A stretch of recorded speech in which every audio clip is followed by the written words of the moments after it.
Welcome to another episode of the Carpe and Zen podcast. I'm Joseph Carpenter. And I'm Jacob Lauritsen. And together we are Carpe. And Zen. And this episode is brought to you by So Delicious. If they did things like that. If maybe. they did, Mine's off camera. I Joseph, what are you drinking tonight from So Delicious? Oh, dang it. Your wife just told me and I forgot. It's called Just Do It. Just do it. But it's DW. Yeah. It's Mountain Dew. Mountain Dew. So Yeah. it reminds me of you remember that Slimer Kool-Aid when you were a kid? They probably haven't made it for Yeah, 25, 30 years. Probably longer, yeah. Yeah. Around that time. Yep. That's what it reminds Sounds me of. right. That's what it reminds me of. It's got that green cherry flavor. It's just delicious. Yep. And my drink is over there. But I go with hashtag selfie. I get it skinny because I think it's funny to get a skinny selfie. But it's good. It's Mountain Dew. It's pineapple and strawberry. I love it. He's got some good jokes for today. All right, it's been a little while since we've done a podcast. It's just things just haven't lined up. So we actually have a ton of stuff that's been going on and a ton of stuff that we can talk about. So Yeah, it's been a while. Right. Like, just in quick summary, since the last time we recorded, I've made a little progress on editing our feature film. Right. You shot a whole feature film that we both I acted in it, and you also did something. I acted Yeah. weird. I acted weird. I'm not gonna put that over there. You can drink mine. I'm not gonna drink yours. Yours is red and mine's green. They are different colors. Is that like Intentional? Is that racial when it comes to sodas? No. Oh, okay. 'Cause Cool. none of these all the colors are fake, right? When it comes to soda, It's all artificial. it's all fake. It's all fake. Yeah. So you were the DP on Faded Memories. Faded Memories. Yeah, it was Michael Ochorena's directorial debut. So Yeah. it's pretty interesting. Which I made a film. Yeah. I had 3 scenes. Yeah. Yeah. So I went out for a day, shot Yeah. it, Uh-huh. and you were working like a madman Oh my goodness. behind the camera. It was crazy. So they shot a feature film In 5 days. 4.5. 4.5. 4.5 days. I actually went out and got some pickup shots the other night. 5 days. Was it? But you knew there was going to be some pickup. Yeah. Yeah. And oh man, it was a crazy 5 days. It was crazy. Just jam packed full of goodness. And essentially, Carpe and Zen, we provided everything that we needed. It was our gear. Yeah. And I mean, if we can claim Sean, it was our crew. Sean's ours. Sean. We found him first. Yeah. Sean Goslin over at Snappy Visuals. You can follow him on Instagram. He's a fantastic photographer. Yes, he is. He's ours. So he can't also have him. operated and helped you do it. Yeah. He operated. He essentially was my first AC. And the only other crew member there. Right. So you two were both running sound. Yeah. Yeah. That's So, a hard. yeah. That's a hard shoot. We ran sound and camera. Sean operated most of the time, which is fine. He's a fantastic camera I'm gonna operator. move this. Just want to make sure it's breathing. Yeah. Anyway, it was a lot of fun. It was a very hard few days, but we've gotten a lot of good feedback back from everything. I've only seen a couple stills. Yeah. But they look pretty good. They look sharp. They look really good. Jamie Lockhart, he is their editor. He reached out to me and said, "You guys did a really good job. Like sound-wise, video-wise." That is always my biggest concern is sound. We spent a long time talking about sound. Yeah. And I know there's parts in there where the sound could be cleaner. And if I could go back, I would do sound slightly differently on that film. Yeah. But of course, I feel like every film, I could always go back and go, okay, I would do it slightly differently. I would do this maybe this way. I would do That's this maybe definitely this way. one of the things that slowed me down on finishing Ace. Yeah. Is just sound. Yeah. So, I don't know. And I wonder if I'm ever going to get to that point where I don't feel that way. you know, where I don't go, I'm pretty far away from that point, I think. It's like, no, yeah, nailed it.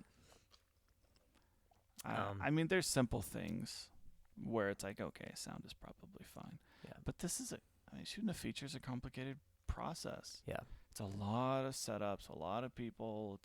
mm-hmm, So like Ace of Hearts, for example, is probably about 50 scenes. mm-hmm, And, man, that's a lot of moving a mic around. yeah, You got to cover different people, and it's uh-huh, a lot of things can go wrong. yeah, and things did go wrong. What? Yeah, yeah, it did. But with Faded Memories, mostly, and I haven't heard any of the post yet, so I don't know. But I know that our coverage was good. We made sure we got all the right pickups on everything. I did do some voiceovers, which that was kind of cool. I made a sound booth inside of a closet, but it wasn't. I don't know. It was like a linen closet. Okay. So it just had a bunch of towels stacked in it. I just built a bunch of towels around Perfect. it and stacked it up, and the sound turned it out pretty good. So for some voiceover work. I've been doing so much research on studio sound design, and I mean that's what it comes down to, right? Right. Is there's sound absorption, Mhm. sound isolation, Mhm. and there's only so much you can do. Like the car that just drove past. Yeah, I got it. I mean, we got it, right? Yeah. But you just don't, Yeah. you do your best. But it was a really fun film. Got to meet a lot of really great people. Got to meet and work with Brooke Floyd. He's a fantastic actor. Fantastic. I mean, he's also a pro. He was on Dawson's Creek, and he's been around forever. He just had a film come out called Sour. It's on Amazon Prime. Okay. Go give it a watch if you have time. Really kind of fun. He leads that cast in an interesting way. Awesome. But man, when they wrote his character to be a woman originally, right? Okay. So I was planning on an older woman to make all these shots and everything work. And then this guy shows up, and he's vaguely familiar to me, right? So I'm like asking him all these questions, like, "Have you been in anything I've seen?" And then he just starts name dropping all these things and their favorite movies of mine, and I'm like, "What?" So I go back into my memory log, and I'm like, "Oh my gosh, I know you from this, and I know start you singing from the this." theme song. Yeah. No, I wasn't a big Dawson's Creek fan, unfortunately. Men of a certain age. Yeah. So anyway, but he's fantastic. He's an all-around great actor. And just he came in and ad-libbed all this stuff and was perfect and hit it every time. So much fun. He's gonna be one of the highlights of the film. I'm really looking forward to seeing his performance.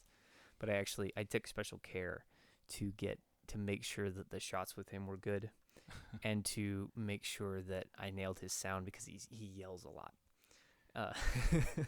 We need to get some of that 32-bit float Yeah. recording happening. Like, so we're outside, and every time he would go to speak, I would go, Move away from that. That's too hot. That's yeah, too hot. it's too hot. But he's really, really good. He'll be a highlight of the film. Oh, good. And a name that helps sell it. Yeah. And he's just he's all around good guy. Like, So where's he living? he's got a house in LA and then a house in Scottsdale, I think is Okay, what he but he said. came down. Yeah. Because we shot in Tucson. Yeah. And I'm not sure how he and Ocho met, but they get along. And as Ocho does with most people, right? Like, most people meet Ocho and hit it off. So I remember the first time meeting Ocho. Like, we'd been messaging each other for months. Right. But I don't think we'd ever actually talked. And, Mhm. like, obviously I've seen what he looks like, and he's Right. an intense-looking dude. He's a scary looking dude. And he had this angry look on his face as he walked up to my front door. Mm-hmm. And I'm standing outside to go meet him, and it's a bit intense. And then he sees you, and he just smiles, and all that gruff exterior melts away. Right. And then you see, oh, that's Ocho. Yeah. but he just plays the main guy on TV. Yeah, I've got really great pictures of him in my wife's kitchen, from Ace, from the set of Ace, basically. Mhm. So funny. He's just got this big old smile on his face, and he's slightly embarrassed of that photo because there's not many of him smiling. Yeah, yeah, we get a couple sides of him. I love some of the stuff from Ace, just the dynamic between him and Maxine. Mm-hmm. Oh, so speaking of Maxine, she was just in an episode of Walker. I saw that. On I CW. haven't seen the episode yet. So I saw the episode. Uh-huh. We watched it, and it's, I mean, she's in the background doing what she does, but it's, yeah, she was in an episode of Walker. She's an incredibly talented actress. She she's quite did good. so well. Yeah. And like, I mean, a lot of our cast, they're just busy, they're active, they're killing it. Sean Berube, he's in this Will Smith movie coming out called King Richard. They just released like this, artwork for it. They just released the trailer for Army of the Dead, Zack Snyder movie, which he was in, but he'd shot that before he worked with us. Right. So like, I we shot a long time ago, Yeah. but that was shot a really long time ago. I think they said they shot in 2019, early 2019. Yeah, it was a long time ago. Yeah. So all that was way pre-COVID. Yeah. Mm-hmm.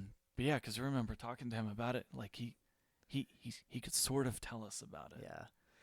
We knew about it, but we couldn't record him talking about it. Well, I'm a massive we're massive Zack Snyder fans, and me specifically of his zombie franchise, the zombie movies that he makes. I mean, he's only made one, but it's like my favorite zombie movie of all time. So I'm like, dude, you got to tell me everything. You got to tell me and he, he opened up and told us a lot about it, and he's just so cool. Yeah, I mean, he told us about his character and whatever, and we'll finally be able to see that. Mm-hmm. How long? Next month. Is it next I month? want to say the 21st, something like that. Yeah, so we're a month away, I think, from Army of the Dead. Oh man. I'm excited to see that one. It's really cool to see what everyone has been up to. Sure. Yeah. And someday we'll. Yeah. I mean, I've had a lot. These are all excuses. I've had a lot of things going on, right? No, You know what? I've been finishing them. Like, we just shot a play. Mm. That's what we did last week. We shot a play. Right. I edited the 2 versions of the play up. Mhm. They're each like 80, 90 minutes long. Yeah. Get those ready for DVD. Yeah, it's a children's play that we shot. Yeah, one of our friends wrote it, Mhm. and this is the 3rd time it's been performed. Is it Third, whatever. the third iteration? Yeah, I think I've seen it each time. I'm not sure. I think I've seen it once before. But he was kind enough to record an intro for us. Yeah. Like, his lunch break, he set up a camera and recorded it. It was a good intro. It was fantastic. Gave us all the feels because he talks about what it was like doing theater, and that's how we met him. Yeah. Well, and the funny thing was, I expected him to set up and do like an Alfred Hitchcock Presents, and then he just like goes into this whole smorgasbord and makes me have feelings. So well spoken. I know. Jason Wetton's really smart, and that's who we're talking about. He's the author of the I play. definitely think we want to work with him on stuff in the future. I know. I wish he'd come home a little more often.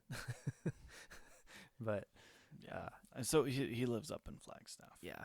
Anyway, he's great guy. And that like I said, that's how we met him. And that project, the recording the children's play, especially for me, being in that theater, that's not the first theater I ever performed in, but it's one of the theaters that I performed the most in. And that's where Jacob and I met.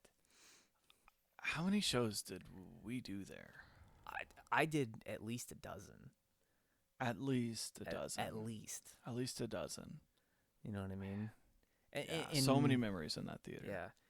And as soon as we walked in there, and I've been in there since, but man, just the smells and all the memories and everything, it was really fun for me. I really enjoyed shooting it. So, but yeah, that's out now. It's Ostentatious. Yeah, I'll be burning the DVDs in the next couple days. Right. We got some equipment so we could basically just distribute stuff whenever we want. So, we had to go get we got all the DVDs and all the the cases. I mean, it's in the box Yeah, right over there. We got all the stuff. The only thing we're missing is like a sweatshop of people to do all the work. Right. And the DVD insert labels came Yeah. in today. Yeah. I haven't even opened them up yet, but there's the printer. I haven't even showed it to you yet. No, I There's saw a printer, it. I so saw you it can- sitting in the corner. You can print directly onto it, and Yeah. then you burn it. It's gonna- Yeah, it's I gonna mean, be it's fun. ready so that, if we need to distribute something Yeah. in a quick turnaround, Uh-huh. we have the capability now. Yeah. So we if we go somewhere and we want to print off, a dozen copies of our Like a film. Comic-Con or Oh, something. What? Something like that. Name dropping fan fest? What? I don't know. We What's have that? friends. What's happening? But yeah. So that's available on our website for anybody that wants to go buy it. carpeandzen.com/Oz. O-Z. Yeah. If you want to see a really talented cast of kids Yeah. playing out an insanely hilarious show that not only looks at, the at It's a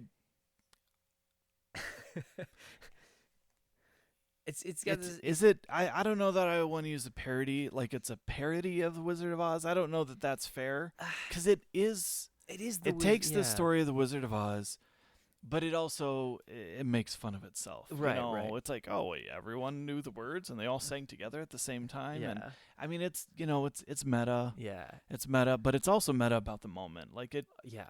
Lots of 2020 references. So every time Jason's done the show, he's updated it. Right. And he did it again. So he rewrote the final countdown Yeah. to be it was 2020. Yeah. So anyway, it's a really funny show. It's definitely worth a watch if you guys get a chance. Like I said, you can go buy it on our website, or I think you can find it on YouTube. Or you should be It able will to be find there it soon. Yeah. It will be there soon. Yeah. So, anyway, I want to do more stuff like that. I got this whole vision in my mind when they asked us to do it, and I didn't get to. Yeah. We spent a lot of time trying to plan it out, and we Yeah. couldn't go all out like we wanted to. Yeah. But it was good. Yeah. It was good. So now I'm like, let's do this more often. Let's make Well, our next project, I mean, aside from editing Ace of Hearts and working on our own things that we've shot, Mm-hmm. is we're going to be working with a friend on some online courses. Mm-hmm. So that's going to be coming up, and that's going to be I think something we could bring a lot of value to, I think so too. because our understanding of not just online education, but of Mm-hmm. making something theatrical and interesting to watch. Yeah. Plus, we have a lot of experience in event We do. videography. We Like do, that's yeah. what we did, as just about everybody who goes into filmmaking Right. does, right? Because that's the work they get. I mean, But- we weren't shooting a whole lot of weddings, but we did a lot of Yeah. plays and events Yeah. and things like that. Sports, that kind of stuff. Covered a lot of weightlifting events, and I've covered so many weightlifting events at this point, and like CrossFit events, and it's just a lot. But yeah, and that's gonna be a really fun project. That one's going to be really good. Yeah. So we'll be able to do a series Mm-hmm. with her on And be looking forward to that. That's Royce with Royce Cycled Treasures. I don't know what their website is. Maybe we can. that. It might be roycecycled.com. Yeah. I think that's it. She does think amazing that's the work. website. She does amazing work with junk. So she like repurposes things. Yeah. And, and she, it's great. So she's teaching a course on how to do that. Mm-hmm. So. And you can find a bunch of her stuff in our town. There's places that she's put things, and it's going to be really interesting. So look out for that in the future as well. I think the first thing I ever saw, or at least knew that it was hers, was that chair that they did at Comic-Con. at Comic-Con. Oh, that was so cool. So you take this chair and like make it all Yeah. steampunk Victorian Yeah. inspired. Cool chair. What was did somebody win the chair? I think it was a door prize or Something something. like that. Because her husband was in charge of the convention. That's right. I want to say it was either door prize or it was like, I don't know, first prize to the costume contest or something. I don't know. It was really, It was. I don't remember. yeah. But it was awesome, bloody awesome. So Yep. So yeah, we've got some things coming up. Yeah. Working with someone, gonna record some sound for a CD. Uh-huh. So we've got a number of different variety of projects Yeah. happening, and it's kind of pushing our creative muscles in a Mhm. couple different ways. I haven't told you this yet. There is a short film that we'll be working on. We're just gonna do the sound for. It's like a day, maybe a day and a half shoot. For Sandra Lane, she's one of the actresses that I came in contact with during Faded Memories. So that'd be nice, just be able to show up on a set and only have to worry about one thing. Yeah, so that was a weird experience going on set knowing that okay, I'm a bit split because most of the time I'm involved technically, right? Right. And sure I was kind of involved, like, you know, I was aware you're doing Yeah. all this, No, he helped me. but I was there to act. You know? And it was a little bit weird that it really was like, oh, I don't have to worry about where the camera's set up or Yeah. what's happening. Kind of wanted to lean into that a little bit. Yeah. Yeah. Well, It's a little different, not having to be in charge of everything. I was gonna just take you for the day and be like, okay, you're in charge of this now, and you're in charge of that, and I'm gonna run more camera stuff. But, Yeah, I had family in town, so I had to get back. but yeah, so I'm kind of looking forward to that. Only having to do one thing, It's on gonna the set. be and it's something that I don't know. Like, I wonder how well I can do if I only have to worry about sound. yeah. Like, can I do well at it, or is it just gonna be as bad as everything Are else you I do? familiar with the YouTube channel? Is it called Sound Speed? Sound. I'm not. No. I It's don't think so it's a professional sound recordist. Okay. I don't know what he calls himself. I mean, but he, you know, Sound does technician boom. or he does boom, but on major productions out of Atlanta. okay. So like he's doing the big ones. Yeah. Right. And I was watching one of his videos recently, and he decided he was going to do a reaction video where he was Okay. watching a video from Indie Mogul. And Indie Mogul was like, yeah, well, you don't need expensive equipment, so we're going to take this really nice boom pole. It's like a $600 boom pole. You know, a good boom pole. K-Tech something, whatever. And he's like, hey, I'm going to do it with a broom pole, you know, on the other one. And, oh, man, this guy was livid Yeah. watching it. And it made Grant, whatever his name was, The sound on speed Indie guy. Mogul. Yeah, the Soundspeed was talking about the Indie Mogul guy. Okay. Just like, this guy has no clue what he's talking about. And this guy's a professional documentarian, right? Okay. Like the But- guy who does the Indie Mogul Yeah. thing, Yeah. you know, but like, But was the sound good? well, the thing was, it wasn't a fair test. That's what it came down to, was like, he didn't realize that his test Mm-hmm. was flawed. Okay. So it wasn't going to give you good results, period. Okay. You know, so like instead of like actually using the, and he explains it, he's talking about how the XLR cable is coiled up inside, and Yeah. like, you know, like you're holding it up like this when it, you know, it's going to cause extra noise, and he's like, and he explains everything, and but Yeah. he was livid watching this video. That's And funny. like I was going to send it to you, you know, because we've made jokes Sure, in the past sure. about like boom skills and Uh-huh. whatever. And the guy was just, he was beside himself. That's hilarious. He was just so mad on everything that was being said. And it makes me really nervous to do videos on the internet where I try to explain anything, because someone on the other end is going to be watching it who's smarter than me. Right. And they're just like, no. Yeah. No. I mean, but we've learned enough. I remember my first time trying to make a boom pole. We were like high school. Oh my goodness, that thing was. And it was so probably loud. like it's so much handling noise. Yeah. Because we just stuck a mic on the end of probably like an aluminum pole. There's Yeah. no rubber or anything, right? I It's think- just, I you think could it hear was all a- of it. I think it was a fence post. It was so- Oh, that's like, probably right. It was like the top. Like his dad, if I remember correctly, had like whatever left of a fence post, but like the top part that you do chain link fence on or whatever, and it was just so incredibly loud. Yeah, and I was so frustrated. Like, I didn't understand. Like, why would anyone do this? This makes no sense. And we tried so many different But ways. we're flawed. We Yeah. we had no idea what was going on. We had a complaint on one of our videos the other day. About sound. On our the video that we get the most complaints on is on our channel, Teach Me Media. Mm. which we haven't done anything for on forever. That's good that Um, people are still watching. Keep watching, people. Yeah. Teach And me media. we just ran around the college campus playing with this camera at night. Oh, it's also And we like, didn't know what we were doing. It's also like our most viewed video. And people are just so mad. It's like 4 years later and it's still a horrible video. I'm glad you went back. Thank you for going back and watching. Who's watching a video for a camera that was discontinued 2 years ago? Like, I don't understand what you're looking for. There's 2 models after this camera. Like, but your takeaway is something's wrong with us? Okay. It was one of our first YouTube videos. Thanks for watching. But man, do we know a lot more than we did back then. Well, I mean, I'm kind of tempted to just It- make all of those videos like unpublic, private or whatever. it was a fair test, though. I mean, we tested this camera Yeah, in 2 people running around in the dark. Yeah, we tested this camera in low light simply to see what it would do, Yeah. and that's what you got out of that video. It showed exactly what we advertised. Yeah, I mean, but people are like, well, what about rolling shutter? And it's like, I had no idea what rolling shutter was. But you know what? It's bad.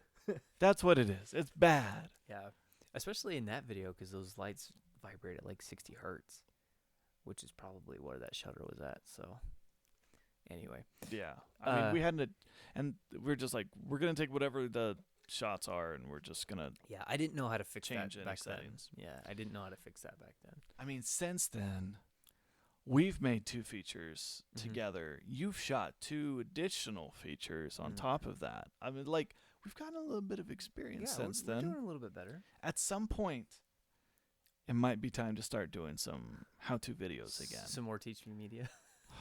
I've been thinking about it. At my I kind of want to do it, like, preface every video is like, I don't know everything. I've only made 4 features or something, and it's like, here we go. Let's Yeah. learn some basics. Yeah. No, that's funny. I'm honestly, I'm just glad people are still watching that video. I think it's great that it still pops up. Yeah. Yeah. No, sorry, it wasn't a great test. We'll do a better one later. You know what? Maybe one of these days we'll go out and vlog what it's like in low light now. We'll do like a 5-year Yeah. follow-up. How long has this camera been discontinued? You could probably find one for $150. So this is the G85. Since then, they've made the 90 and no. They went G9. Uh-huh. The G. Before it was the G7, then G85. Uh-huh. In other markets, it was G80, but it's Right. the same camera. And then they went G9, and I think there might be something else that was pretty new I that thought the just came G9 out. was a full frame camera. Instead Micro Four Thirds? Yeah. Oh, okay. Yeah, so it's Lumix Panasonic. So they're full frame, where it's like the S1. Okay. line. Yeah, that's right. That's right. The S line. Yeah. Their S line. Cool. Yeah. So we've learned a lot, but Shoot, maybe now we, as maybe we should sell this camera and get something else. I don't know what you're gonna get for it. Like, you can't even buy a GoPro with what. And I've bought a couple of cheap lenses lately. Yeah, and you've been having fun Like with this them. is this is this is on a 35, right? The Mickey.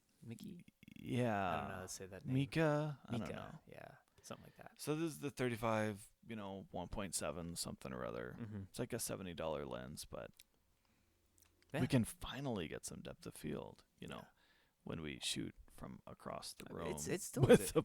It's still a good camera. Like it's I mean it's we've- more valuable to us than it is to we've sell, used I it, think. we've used it a ton. yeah.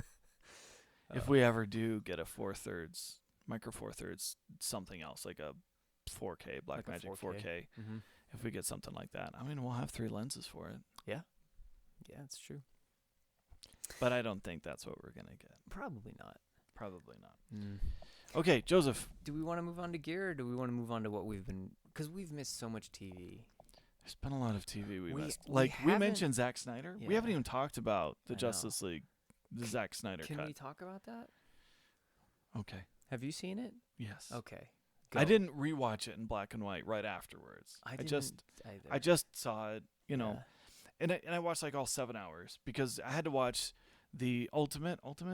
Yeah. edition of Batman v Superman first, Right. because I hadn't seen the like 3 hour version of that yet. Oh, you hadn't? I thought No, you I had. know you'd mentioned it, Yeah. but I hadn't seen it, so I watched that, and then so all in one day. Oh, wow. Well, I got through 5 hours in one day, Okay. and then so it took me halfway through the Snyder cut, Okay. and then we finished it the next day. Okay. I enjoyed it. Yeah. It took me probably 3 days to get through the Snyder cut, but in You're the weak, weeks, Joseph. in You're the weak. I didn't have the time. In the weeks leading up to it, though, I had watched essentially the entire Snyder universe, or whatever they're calling it. Man of Steel. The Snyderverse. Is that what they're? I don't know. I enjoy it anyway. Yeah, I liked it a lot. I thought it was a really well fleshed out film. I can see. So who played Cyborg? Ray, is it like Ray Fisher? I may be getting the name wrong. No, I think you're on the right track. But like I can totally see, because there were the complaints. He's like, a lot of things came out about Joss Whedon just being, A jerk. a jerk on set, Mhm. and that's but also he basically cut Cyborg out of the movie. Yeah. And after seeing the Snyder cut, oh yeah, no, he totally did. Yeah. He really got cut out of the movie. Yeah. I could see why someone would be upset that you shot so much. It was so important to the story, and then you're gone. Yeah. Ray Fisher. That's his name. Hey, I remembered it. Nailed right. it. Yeah. Cyborg was a really. He was a good character. It was important. Yeah. Well, I don't know. There was a lot of. I liked that it was a more complete story. It felt like a much more complete story. It did feel. It felt like a comic series. Yes. You felt like you got the whole series. Mm-hmm. And a run of, I don't know, 6 issues or something. Yeah. And this is just a personal preference thing for me. I appreciate Zach's stylistic approach to filmmaking. Whereas I realize not everyone does. A lot of people kind of get a little hung up on, wow, that's a really long time to be in slow motion. And, I'm when not you're saying, editing slow Yeah. motion, you feel it. You feel everything. It's like, oh. Yeah. And I'm not saying that you're wrong, because some of those times we're like, yeah, this is a really long time to be in slow motion, but I'm enjoying every minute of it. Yeah. But how many people can fall down that hole? So I appreciate his stylistic approach to filmmaking, and always have. So I enjoyed that aspect of it. Now, however, and I do realize that I am going to be burned at the stake for this. Okay, so I say All right, this. everyone, get ready. It's too bad you aren't like on Twitter for people to just roast you. Well, I wouldn't. There'd be like 3 people that followed me. It'd be like you. People would follow you, find you, so that they could burn you at the stake. Okay, as you were. Go ahead. Okay, as I was. Yeah. So, and I haven't mentioned this to anybody yet, except for maybe my wife. But there are parts from the Whedon cut that I miss that I wish were back. I said it.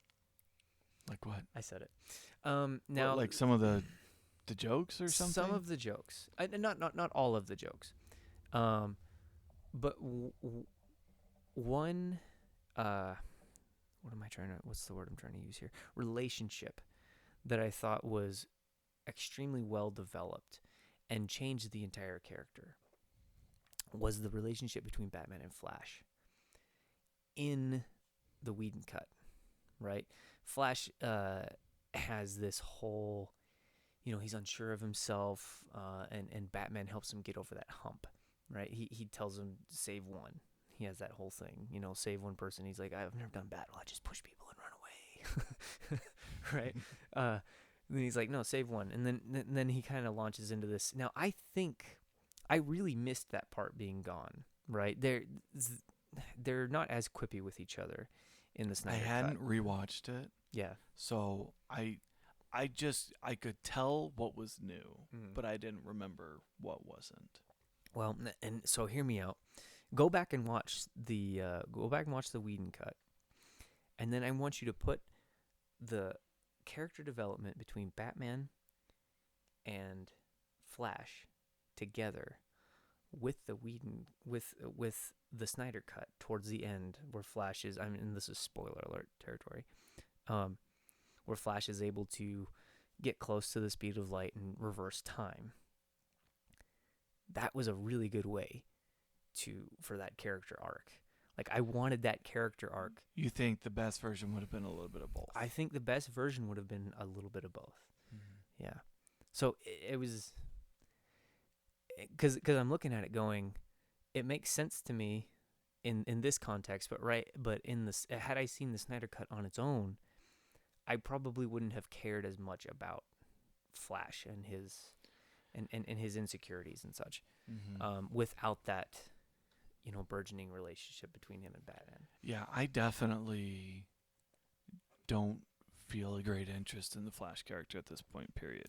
Really? And maybe it's in part because I've watched the Flash TV show, which has obviously had lots of time to develop. And that's probably safe to say that he's one of your more favorite Flashes, right?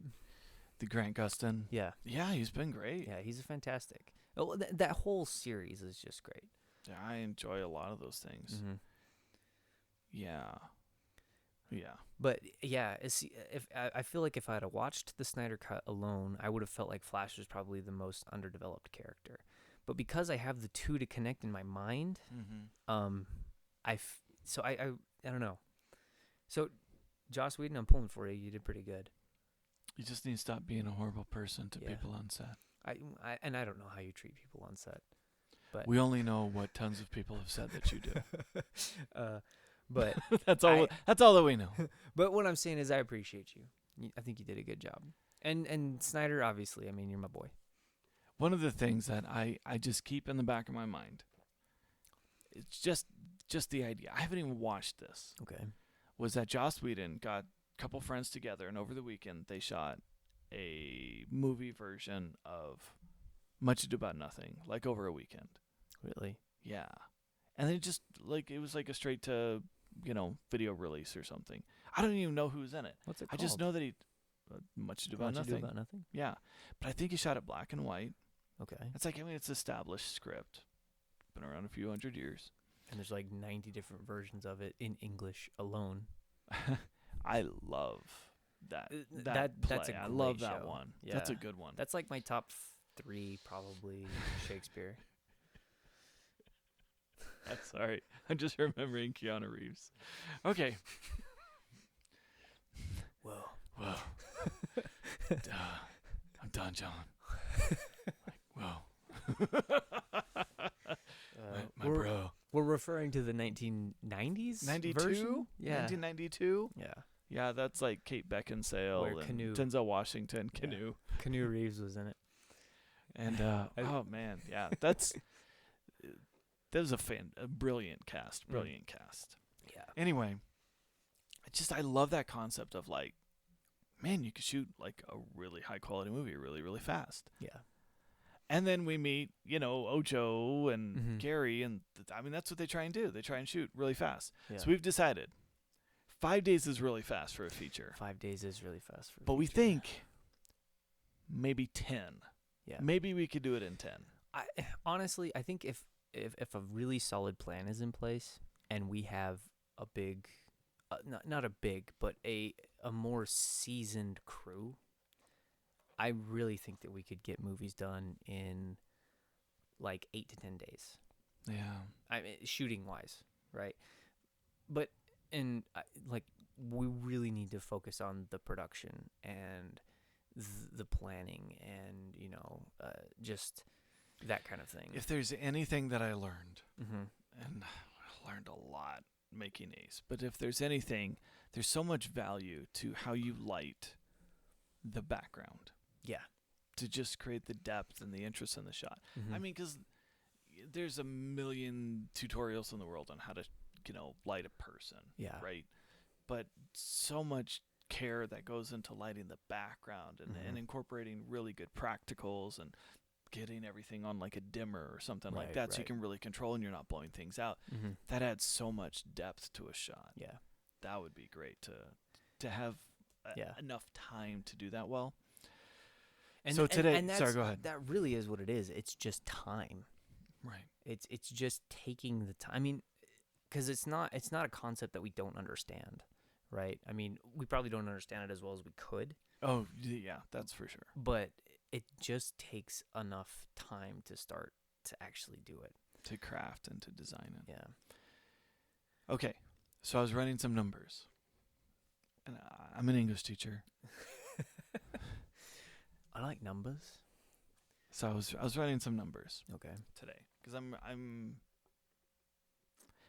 I'm reading This Is Marketing by Seth Godin because That okay. sounds really familiar. I should I probably don't know it. how to market us. So I'm like, I should read a book on marketing. And everyone talks about this guy. So I grabbed one of them, right?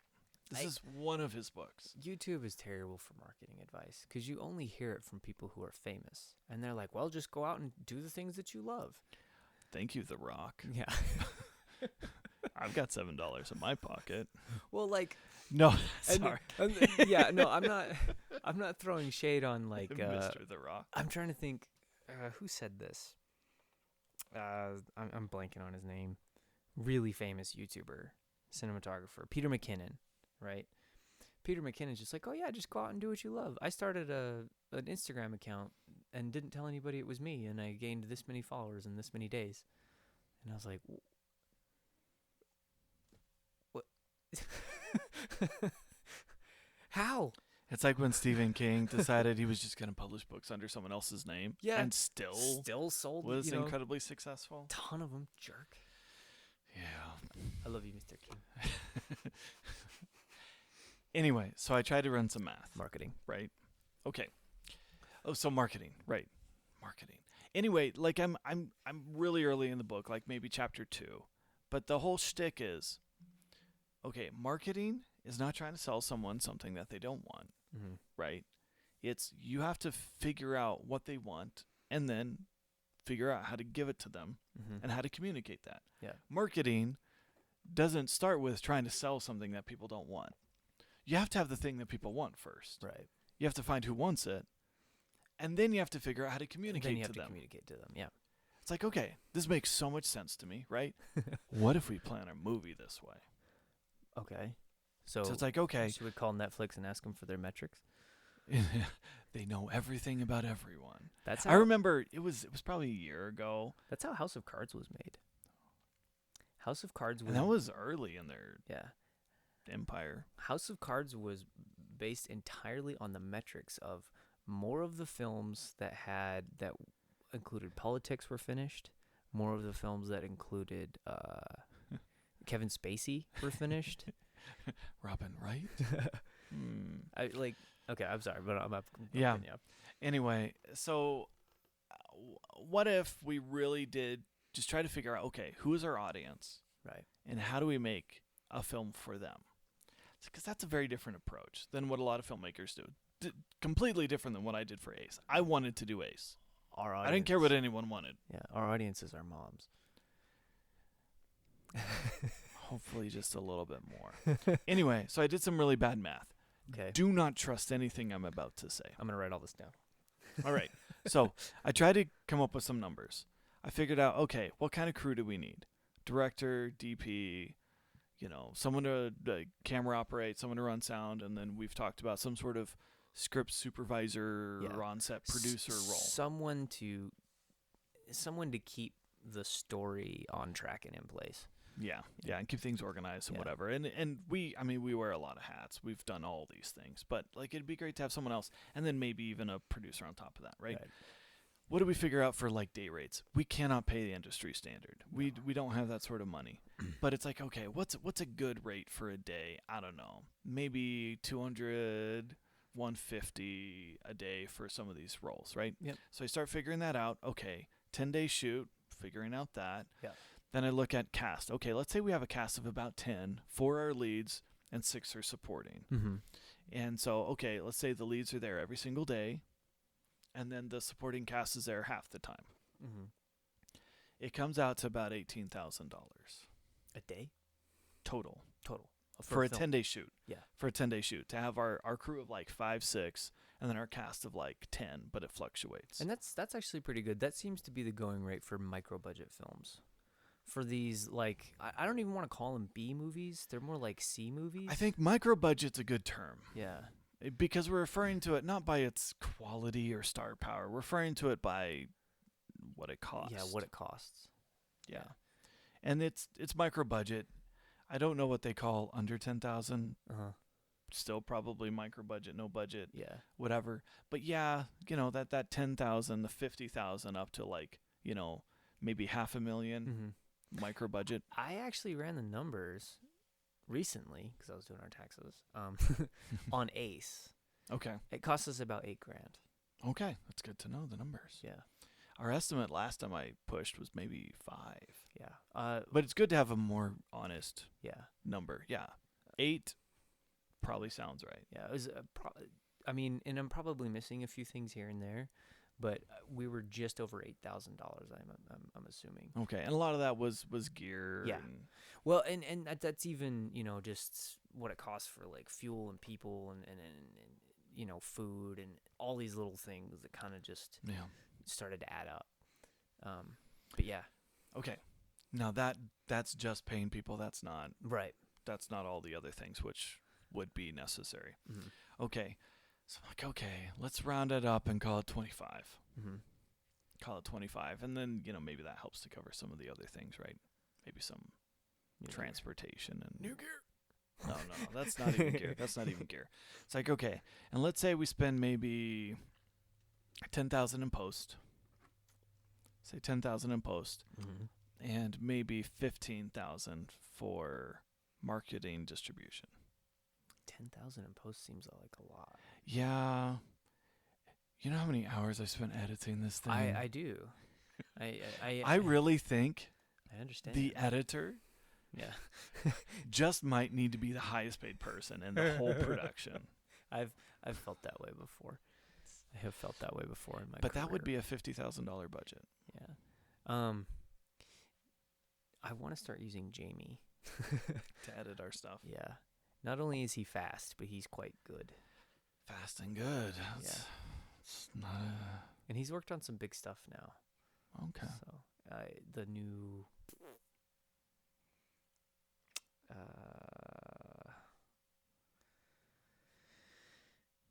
Angelina Jolie film. He worked a little bit on that. There's some other things that he's done some. Which one? Those That Wish Me Dead. Oh. I believe that's the name of it. Okay. Because, I know one movie she has coming out. It's called The Eternals. And I don't think he worked on that. No, he didn't work on that one. He didn't work on The Eternals. No, not that one. Yeah. But, 50,000. All right. That's basically what it would cost us to actually pay people. Right.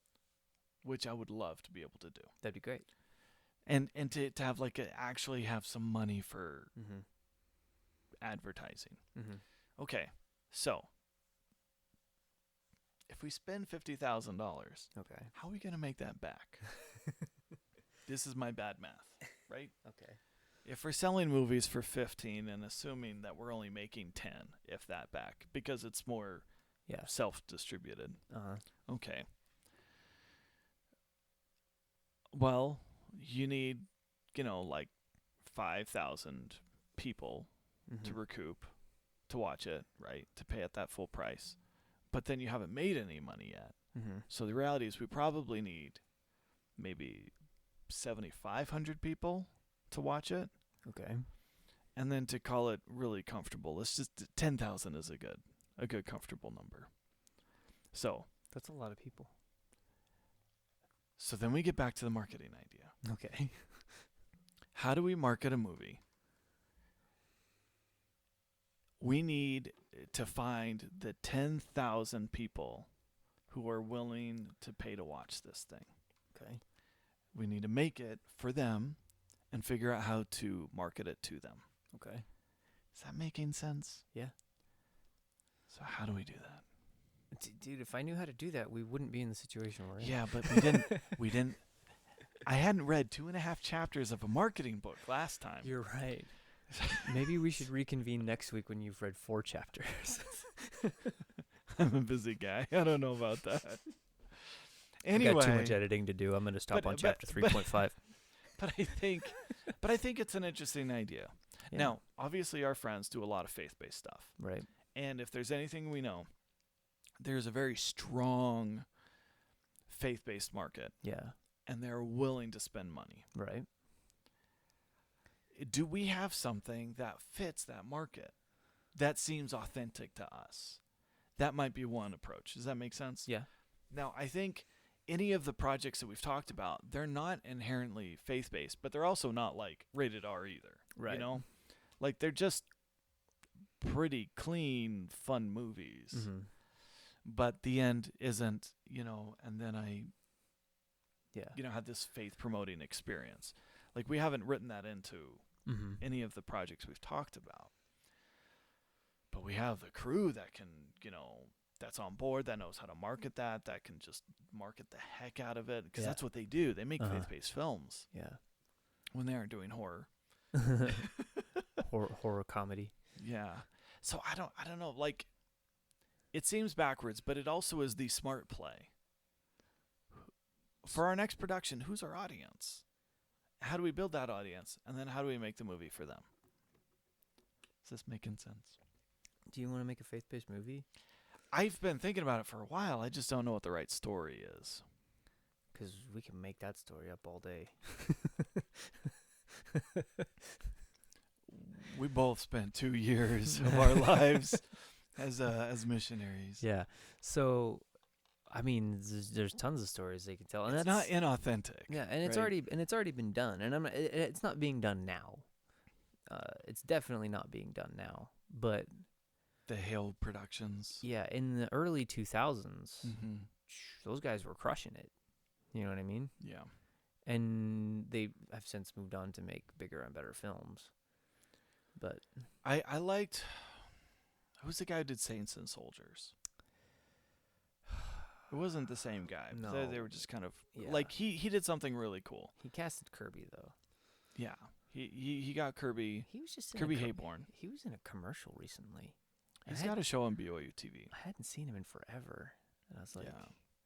He's been doing stuff on BYU TV. mhm. He was in a lot of these I mean, for lack of a better term, which church doesn't really want to use the term Mormon yeah, because it's not the right marketing, but the Mormon yeah, movie period. It was Mhm. probably a good 5 years. yeah, Lots of movies. yeah. Several movies came out. And it was largely one company making them all. Mm-hmm. And he was in a lot of those. Yeah, But I think he was kind of like their Brad Pitt. if Brad Pitt was a skinny, awkward comedian. So yeah, Brad Pitt. I stand by my statement. Brad can be funny, but You're welcome, Kirby. Compared you to Brad Pitt, but yeah. He'll be in our next film now. I mean, like we got to find the right market. yeah, I definitely think that that's something that we could tap. I don't see any reason why we couldn't, especially if I don't think I would want to make that our entire business strategy. I don't think that's the only thing we want to tell. Yeah. But it could be a strategy for a film. Yeah. No, I definitely think so. Because I mean, JC Films, they're killing it. They're blowing up. Yeah. I mean, they're everywhere now. Mm-hmm. So I'm like they're getting some money. Mm-hmm. I don't think JC Films was the Righteous 12.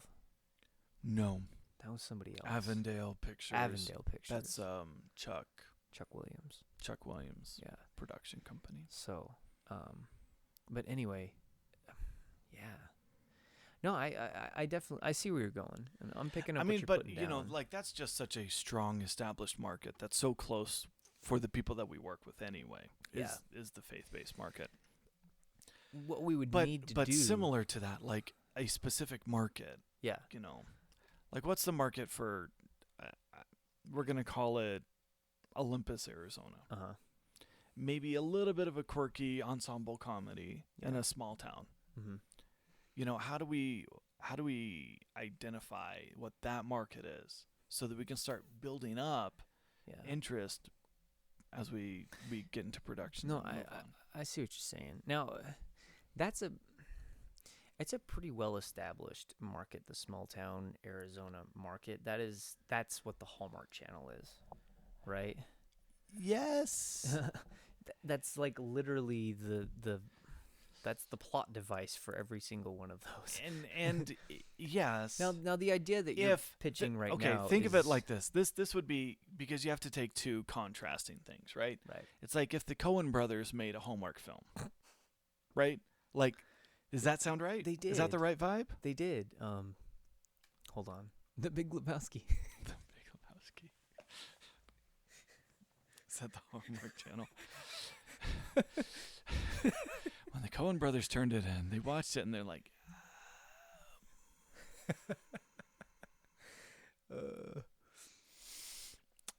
maybe less everything. That's really funny. I was watching The Big Lebowski the other day, and my wife walked in, and she said, "Is this The Big Lebowski?" And I said, "Yeah." And she said, "What's this movie about?" And I said,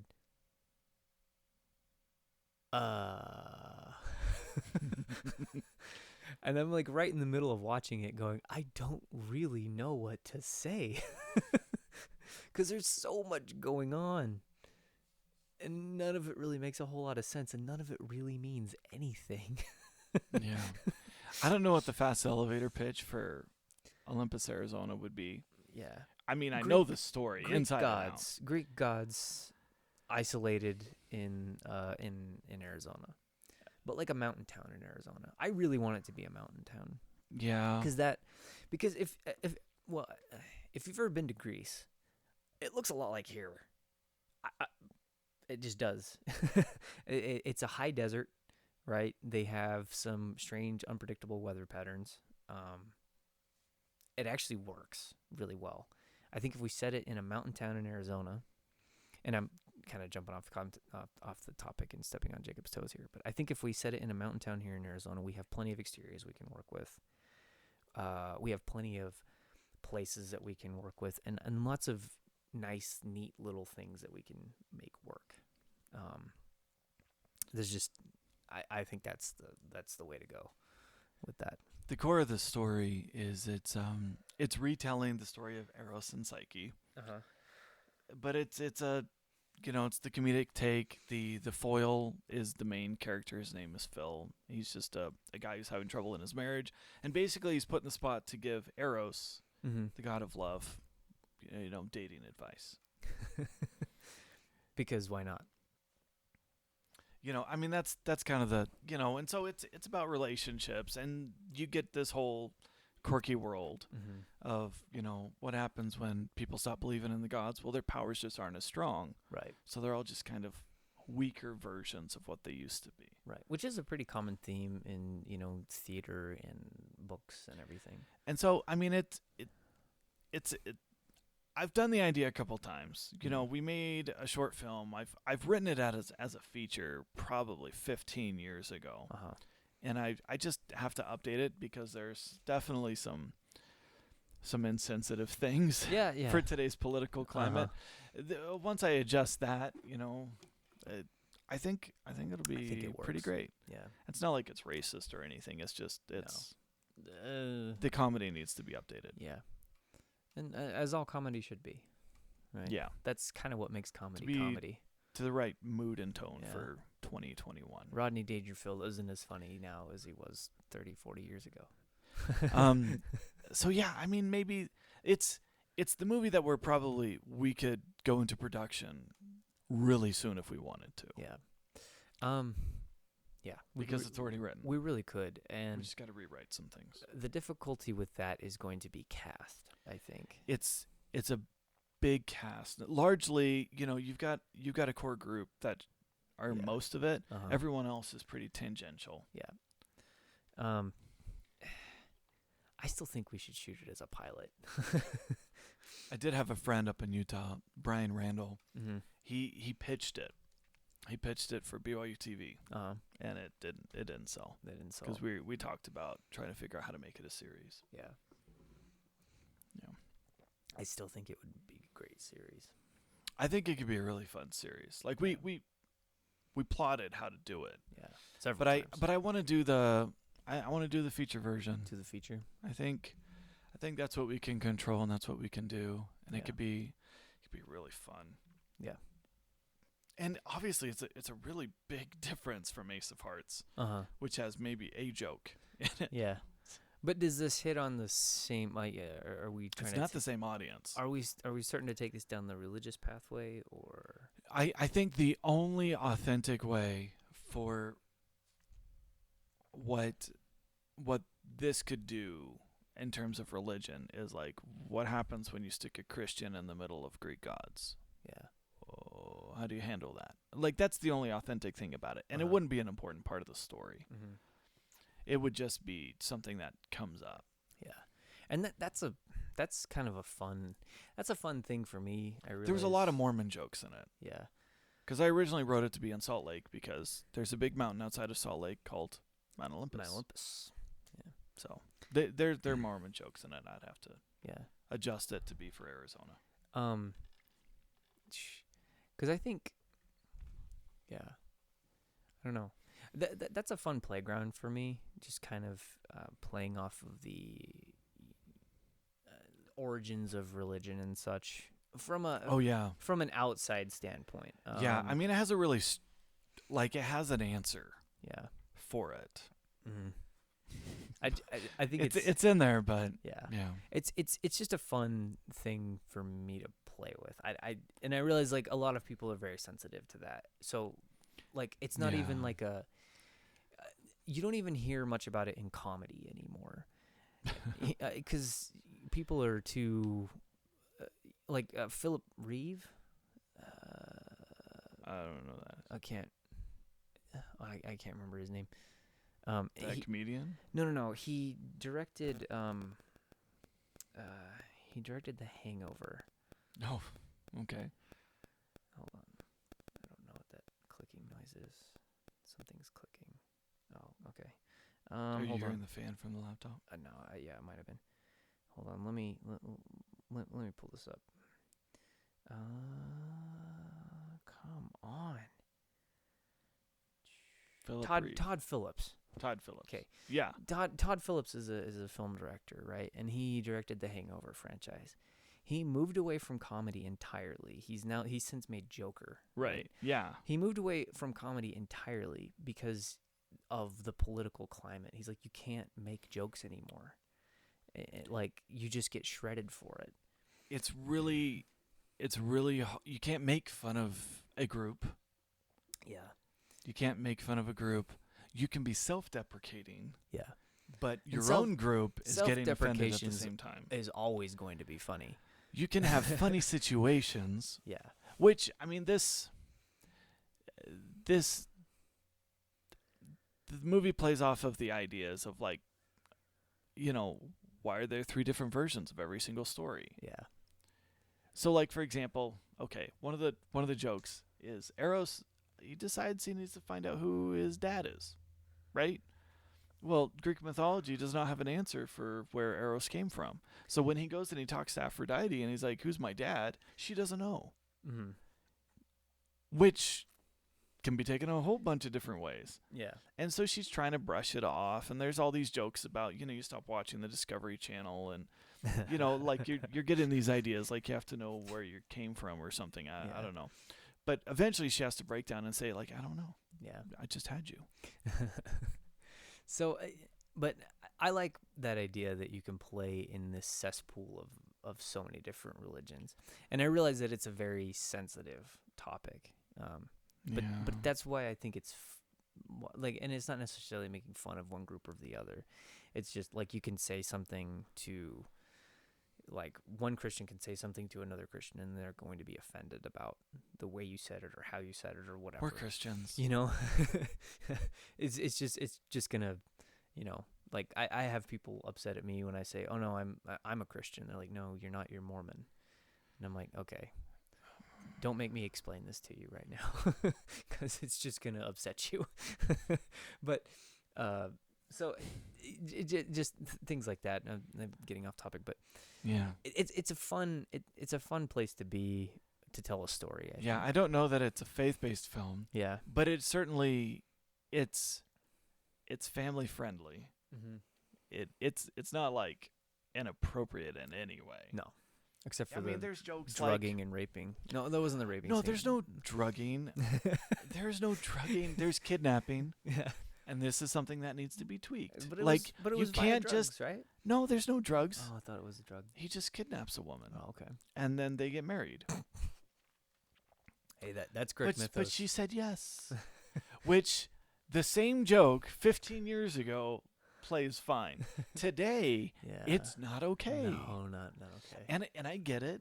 I understand it, which is why I have to tweak specifically the whole kidnapping. Right. But like that's the story of Eros and Psyche, right? Like it's not like she says it's okay. I didn't He write just that kidnaps story. her. I didn't write that story. I mean, we're What was that? updating Ovid, right? we're updating the metamorphosis. But whatever. I mean, it's Yeah. we got to find the right way to make the joke land. Like it was funny and cute. 15 years ago. Well, and it was very harmless in its intent and how it plays out. Uh-huh. But it's But so was it Baby. has to be changed. But so was Baby It's Cold Outside, and they can't even play it on the radio anymore. Well, because there's just enough lines that hint that is a a date rape thing. Yeah, But that wasn't what the song like he's was not about. listening. No. Frank Loesser, who wrote those lyrics, he did Guys and Dolls. Mm-hmm. I love Guys and Dolls. It is incredibly sexist by today's standards. Most things written in the 50s, I think, are. Yeah. But I don't know. Again, we're getting off topic. That wasn't that wasn't the intention of those men, though. Like you and I both know people. Well, that a grew lot up of in that era. a lot of the phrases have changed meaning. Yeah. You know, like you go listen to the old, 40s, 50s music. They may use the phrase "make love" and it means flirt. Yeah. It really does mean something different. Yeah. But, Yeah. today it means something very different. Yeah. Yeah. Anyway, but like I think we should approach like, okay, we have this story. Who is the audience for this story? Mm-hmm. How do we start No, I'm down creating that? I don't know. with that. I'm down with that. I got it. Because have like to- if we can find 10,000 people to watch We it, have to build an audience first, and that's Yeah. clearly the problem. We and have. it's not a 10,000 people on like Amazon Prime audience because you're getting pennies Yeah. for that. well, but like faith-based films do quite well on Amazon Prime because people watch those a lot. And then I mean, Burning Bulb has connections with like Pure Flix and Yeah. Faith Flix. Is that another one?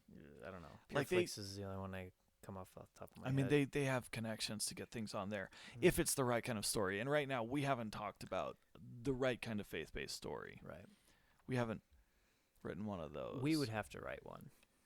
I mean, there is a movie that I've been wanting to do for a very long time, but it's going to need a budget. Dude, we don't have the money for Timeless. And it would be really interesting in today's political climate. We don't have the money, man. We need money for that one.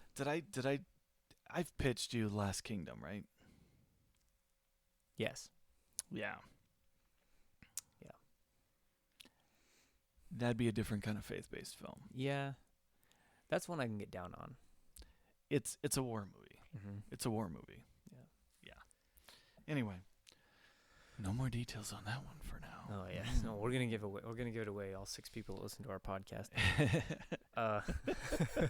It's Yeah. but it would require a budget. Yeah. It'd require a budget. It would require a large budget, or at least But it would be awesome. a really good short with a big budget that we could then siphon more. well, money there was from. someone who tried to do something similar, Yeah. and I don't think they ever raised enough money. See, the problem, and this sounds dumb with what I've said, the problem is people are trying to pay to be financially sound when they do movies. Yeah. The key. Well, okay. Honestly, walking away from a production and like still being able to eat is probably a win in our book. I mean, we do want to figure out how to make money doing this. and everyone make money. Yeah, well, and that's like, and I do say that, and I've been saying it a lot more lately, but not because I'm like, oh man, we need to make money, but like if it makes it easier to continue to do if we make Yes. money. Yeah. Because I would happily go on doing this forever, just throwing money at it into this deep dark pit of money of movies, right? I would, but I'm married now, and eventually my wife's not gonna let me do that anymore. so I have to, but I want to continue to do it, right? Because this is fun for me. We would like our hobby to be more of a business, Yes. even if it's not a full-time job. Yeah. Yeah. Part-time filmmakers. Stole it from Wahlbeck. Not quite. Yeah. He wants to be full-time. He is full-time. He's full-time. Well, I think we're getting close to that magic. I think it's about that time. Stop, yeah. But I don't know, anything else you want to wrap up with? I don't know what that cough was. I'm excited for, I think the next episode we're going to be able to break down some Falcon and Winter Soldier. That's coming from us. Oh, because Joseph hasn't watched any of it yet. No, I'm. But it will have all come out by the next This time is we this is record. my way of telling Disney, no, I'm not going to wait every week for your episodes to come out. I'm just going to watch them when I'm good and ready. They don't It's not care. like he's not paying them in between. They don't care. It's just like, Joseph, we still have your money. They care very little. Yeah. Yeah. No, I'm excited for how. I'm not ruining anything by saying this. I enjoyed episode 5. It was what I anticipate to be calm before the storm. And I expect episode 6 to be very intense, to have lots of action Nice. and a really Cool. interesting, climax, which will then probably lead into future films. We'll see. Speaking of this, and again, I guess I'll use this as my closing topic, which is sad because there's a bunch of other things I wanted to say. Did you see the budget for the Hobbit show? Yes. Oh my goodness. I was talking to my wife about that. I'm like, to put that into perspective, that like $465 million $500 million for one season of a TV show. How many episodes? I don't know, I'm but guessing 10, maybe. but like that is the entire trilogy, the entire Lord of the Rings trilogy, and then maybe even one of the Hobbit movies. Because famously, I remember at the time, and obviously this was 20 years ago, they paid $100 million for each of those movies. Yeah. Well, And that was a big deal at the time. yeah. That wasn't the original budget.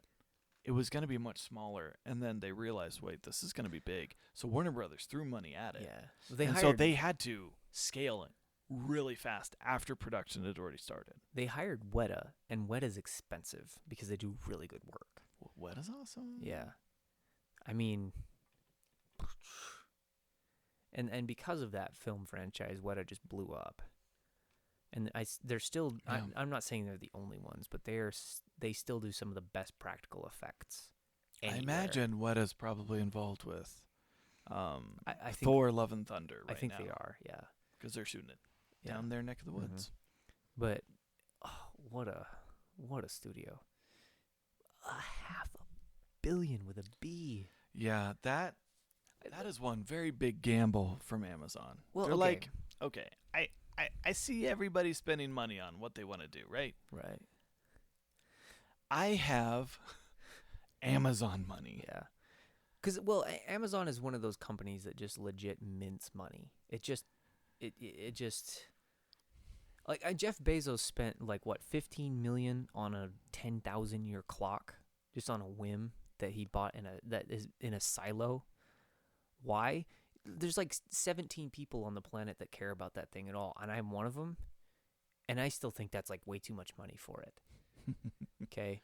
Like, there's legit not that many people interested in clocks, especially ones that will click for 10,000 years, that he just built in a silo, because why not? Yeah. It clicks once We need a Jeff year. Bezos money. It ticks once a year, dude. It's insane. Wow. It is insane. And it's all mechanical. It'll last for 10,000 years, barring something falling on it and destroying it. Blows my mind. Yeah, so why not? Why not spend $500 million on a television show? So I am excited for that. Yeah. I mean, I would watch anything Lord of the Rings that came out. Oh, yeah. I mean, who wouldn't? Except apparently, I didn't even like the did you Hobbit see the trilogy. headlines? They were okay. They're Yeah. okay, but we loved the Lord of the Rings Yeah, trilogy yeah. so much. We're top fans. Oh man. But yeah, Yeah, so I'm excited to watch it. I am too. Yeah. I'm curious what they do with it. It just, in my mind, there's no way that they could spend. Say it's 10 episodes. What is that? 30 million an episode? 35 million an episode? I mean, that is No, that's 45. that's romantic comedy budget. That's 45 million an episode. 45. That is like what they spent on Knives Out. Yeah. And that had a hard-hitting cast of that- expensive actors. I mean, what was expensive was the cast on Yeah. that movie, right? Otherwise, it would have cost way, way less. Yeah, what did they do? They just rented that one house and shot most everything in there? Yeah, basically. Speaking of which, Ryan Johnson just got some Netflix money. For what? He signed a deal for 2 more movies. The Star Wars movies? No. Nope, 2 more Knives Out movies. Oh, okay. They're paying him $400 million. Wow. Netflix mints money too. So Ryan Johnson, Netflix is he one makes of those ideas. that okay. was So he with makes mine. a movie. He gets a bunch of high-profile actors, right? Yeah. Hey, let's go to a house and let's shoot a whodunit. I've got $50 million. He makes like $300 million off of it. Mhm. So does really well, Right. right? He's hot And right then now. Netflix, don't talk to Star Wars fans, but Netflix comes around and they're like, we'd like a couple more of those. Here's $400 million. Yeah. But even with the Star Wars thing, I mean, I really like Ryan Johnson, by the way. are there any like even with all the backlash that he got from Star Wars, are there many other directors that you know right now? No. Everybody knows who Ryan Johnson is because he's the guy that messed up Star Wars, or he's the guy that made Knives Out, or he's the guy that made, Brick. I liked Brick. But I'm not going to back down from this opinion. I totally understand what I think was the motivations that Ryan Johnson made for Last Jedi, and I 100% respect it. People just hate that he did it with the Star Wars movie Yeah. because it's # not their Star Wars movie. I don't think it was his fault. There shouldn't have been more Skywalker movies anyway. Ooh, Yeah. that's a deep cut there. It was. That's No, I'll say a backtrack is like there should have never been a sequel trilogy. Well, no, okay. So when 7 was coming out or whatever, right? I was Yeah. just excited as anybody else. But when I found out that it was the Skywalker saga, I was much less excited. Why was I much less excited? Because the Skywalker saga was closed. It was closed for me. It was the rise and fall of Anakin Skywalker. That was it. Okay? It was over for me. I was more excited about Rogue One. Rogue One was good. And Still holds up. Yeah, and I liked Rogue One. And I realized not a lot of people at the time did, but I think it stands up better now as a legacy movie. I think a lot of people appreciate it more now. I think it's growing on people. But because and it wasn't because like I didn't want to see it or that I legit thought it was a mistake. It just, for me, the Skywalker saga was over and had been over for quite some time. Like 83? Yeah. So I was That just, was before we were born, Yeah. to be clear. Yeah, like right before we were born. But yeah. So I think if he'd have done that I think if he would have made a Rogue One type of movie, or if they would have made something, or just maybe not called it the Skywalker saga, I don't think people would have had any compunctions. I think people would have been fine. Yeah, and my big complaint, you've heard this a million times, is that there was no one leading the story. Yeah. At least there's not that impression, right? And you're not the only one that thinks that. Everything I've ever heard was really J.J. Abrams had control over episode 7 story. Ryan Yeah. Johnson had control over episodes 8 story. Yeah. Colin Trevorrow Trevorrow. Yeah. had complete control over episode 9. He got canned. And then they brought back JJ. Yeah. And so poor Ryan Johnson in the middle, Yeah. like really set up something really bold to come later. Yeah. And Ryan Johnson is just like, you know what's cool? Fan service. Yeah. J.J. Abrams came back. Said, Is not everyone on a first name basis with him? Nah. Anyway, and he didn't Yeah. land it. But okay. And for me, episode 7, I didn't care for much because it's like, well, we've all seen this movie before, and they're even making jokes about how we've seen this movie before. Yeah. And I thought, well, at least they're honest about it, you know? It's a bigger Death Star. Okay. Yeah. That's I great. thought I had a brilliant understanding of the previous trilogies. You know, Uh-huh. the classic trilogy, it's the hero's journey. Yeah. Right? And that's very blatant. Yeah. When I looked at the prequel trilogy, I was like, oh, that's a Greek It's a tragedy. Greek tragedy, yeah. And And honestly, I felt really smart coming up with that. It- It stands. it pulls it off. It's just written poorly.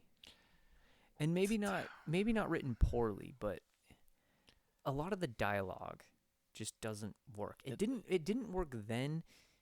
I don't think it works now. Yeah, it hasn't grown on me. Yeah. Like, it's a little painful to hear the romantic dialogue in 2 and 3. Yeah, Clone Wars was a little bit. I actually like 3. I think Revenge of the Sith is a solid movie. I actually still like the Phantom Menace, barring Jar Jar and like some of the other kind of side missions that they have to go on. Yeah. 2 is probably the weakest link, I agree with this. purely because of dialogue, though. Yeah. You know, like what's happening is making sense, but the Yeah. way it happens doesn't necessarily set well with me. Speaking of which, I mean, I know we're Way longer over. than we wanted. Yeah. They're starting to film Obi-Wan Kenobi right now. Are they? Oh, that's great news. That's great news. And Hayden Christensen is going to be in it. Who's running the show? Deborah Chow, I think. Okay. She did She- some episodes yeah, of Mandalorian. she directed- I think I may be wrong. No.